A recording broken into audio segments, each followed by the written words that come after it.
Hey there, today I'm going to take a good look at the man who has no fear. My name is Nate, and welcome to the Gamers Guild.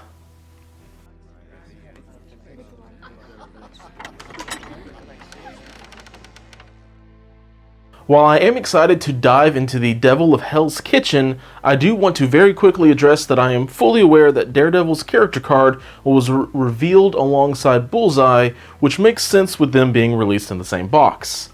However, I wanted to save Bullseye and Kingpin for the same review since Kingpin is a new leader that is being added to the game, and Bullseye falls into that affiliation quite nicely.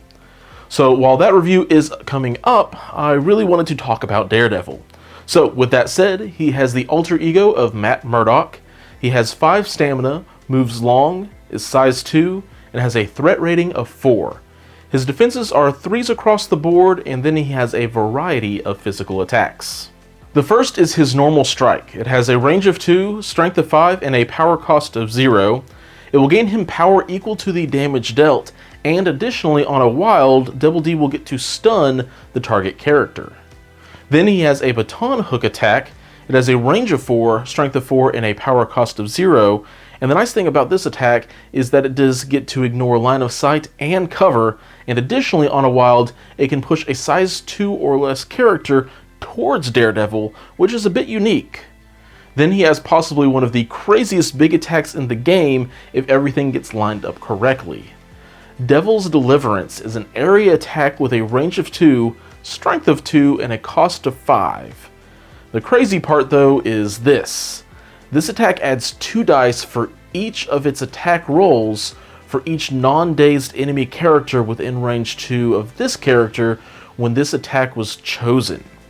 So really this attack will always be at least 4 dice, but that's not when you use it. Additionally, even if a character like Loki tricksters away, he is still adding to the total dice pool that Daredevil gets to tally up for every single one of his attacks. So when this attack is hitting 2 people, it's whelming. Maybe a bit expensive, but still not terrible. But when the attack hits 3 enemy characters, suddenly 3 8-dice attacks becomes extremely threatening. So using Baton Hook to pull in more characters suddenly becomes very appealing if you've got the extra action. After the attack is resolved, the target character, which each enemy hit by this attack is a target character, is pushed away short, which lets your opponents breathe a little bit easier, but line this up well with terrain or push characters against each other first so that the party can keep on going. Daredevil then has 3 superpowers. The first is a reactive one called the Man Without Fear. For 2 power, after an attack is resolved, this character may use this superpower. If the attacker was within range 2, this character may make a strike attack against it. This is basically Venom's So Many Snacks with a little bit less versatility built in, but I would rather be able to have this over Counter-Strike superpower every single day. Counter-Strike isn't bad, don't get me wrong, but being able to gain power back and even a chance for a status condition seems like a worthwhile trade-off. Then Daredevil has 2 innate superpowers.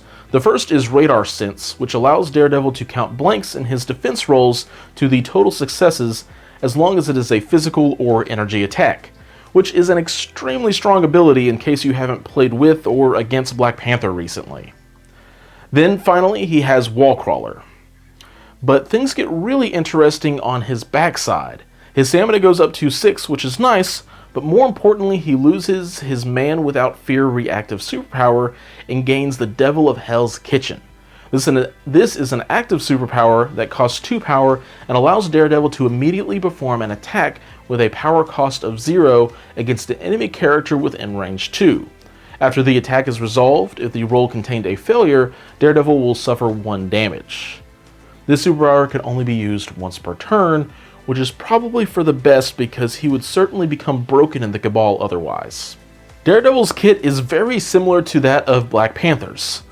A long move, some decent attacks, and a powerful defensive ability, but Daredevil is missing some of the tech that makes Black Panther shine, but in what he loses, he also gains some pretty powerful stuff, including that Devil's Deliverance, a really powerful and scaling area attack, which is what Black Panther wishes his kinetic burst was. Now, granted, for his additional offense between that attack and his Man Without Fear being able to punch back the close range attackers, Daredevil does lose out on some of the extra built-in defenses Panther has by losing out on a point of stamina and a physical defense die. But still, Radar Sense is amazing, and having it on both sides is even better. Daredevil also having Wall Crawler makes him a little bit more mobile than Black Panther, depending on the map. However, where I really see Matt shine is his Devil of Hell's Kitchen active superpower. He basically has a built-in time stone. Sure, only for his strike, but still, that's fantastic. An extra attack for just 2 power is quite strong, especially when that attack can just pay for itself.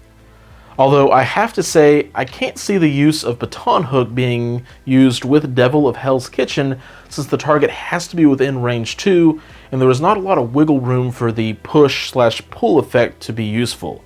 But who knows what kind of situations may arise. So, pros and cons. Well, he is a more offensive version of Black Panther that excels in group fights. He's able to count blanks as successes against the 2 most common attack types in the game, which won't turn him into a full tank, but it means he can survive a lot more than what you might first expect. As well, he is a pretty straightforward character that won't have to worry about too much finesse to play. Daredevil is meant to get into the middle of a brawl and start swinging. He will get dazed and beat up, but he is built for the brawl, so I don't think he minds it too much. On the downside, he is a less defensive and less objective-oriented version of Black Panther. Missing out on Panther's guaranteed push and the extra point of defense and stamina are nothing to scoff at. The guaranteed push allows Panther to be a mobile objective player, getting people off of objectives quickly and without fail. And, well, extra defense against the most common attack type and a point of extra stamina are things that will certainly be missed. All in all, I think Daredevil at first isn't a stunning 4-threat character, but when you start comparing him to some other well-known and well-loved 4-threat characters, I think he holds up surprisingly well, especially if he is taken in the correct secure objective, or even just the right affiliation. I think he certainly shines on any secure that will end up having people clumped up together like the E objective map layout, because his big area attack can easily dish out lots of damage, and it will also have the guaranteed push regardless of size as long as Daredevil doesn't daze them first. With that in mind, I think Daredevil will enjoy being in his home affiliation of the Defenders, as Doctor Strange's 2 extra defense dice will be crazy with Radar Sense. Not to mention Daredevil's attack palette of all physical attacks being able to now adjust to your opponent's weaknesses, and the Defenders already seem to enjoy being clumped up for the E objective, which is where you will almost want to bring out your favorite vigilante blind guy. I think he also does well with the Web Warriors. With his long move and a couple of attacks with a push, he fits what the rest of the affiliation is wanting to do. Not to mention the leadership ability will do right by him, making his Radar Sense enhanced with that reroll, making it even more effective for him than most other characters in the game. The final spot I like Mr. Murdock is in the Cabal. He doesn't need to come in every time for them, but he can definitely shine within this affiliation. Granted, if his Devil of Hell's Kitchen wasn't once per turn, the extra power gain from the Cabal would be insane. But even as it is, the extra power generation will ensure that Daredevil can get off his big attack with consistency and make both his reactive and active superpowers worthwhile. So those are my thoughts on our newest street level hero coming out in October, which at this point isn't too far away. With the end of the month coming, I'm excited to say that there will be a fun announcement next week regarding a new tier to the Patreon with physical rewards and all that kind of stuff. With that in mind, I want to again thank all of the current members of the Guild Hall for their support during these crazy times. If you would also like to support the channel, feel free to check out the link down in the description below.